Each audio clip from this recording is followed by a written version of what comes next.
ร้อน รู้ด้วยว่าร้อนมาก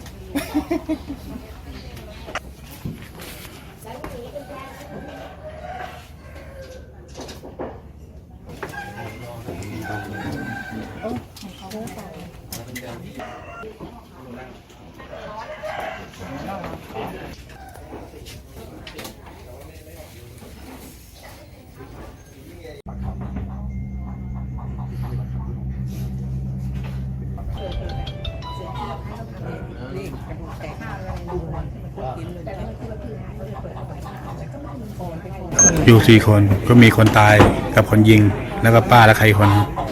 ก็เมียเขา เมียเขา เมียคนยิงเขาอยู่คือคนยิงอาบางคนคือห้องนี้ อ๋อ ไอเราก็อยู่ห้องนู้น ครับ มดเขาก็อยู่ห้องนั้น แล้วได้ยินเสียงตอนไหนครับ ได้ยินเสียง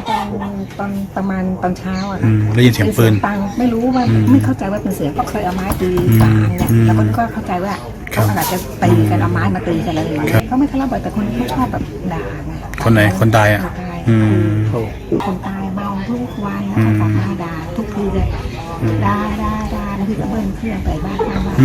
แล้วก็บอกว่าอยู่ในทางอย่างนี้ ครับ ถ้าเมาก็ไม่เป็นไรกันน้อง ครับ เมาเนี่ยมันก็ชอบแบบมาจับมาด่าทุกคนก็ปรับตัวด้วยกันรีบกินข้าวดื่มปลาเข้าห้องกันทำไมก็หลบไปได้อย่างเงี้ยก็อยากจะด่าเขาด่าไปแต่นี่เมื่อคืนไม่นอนเลย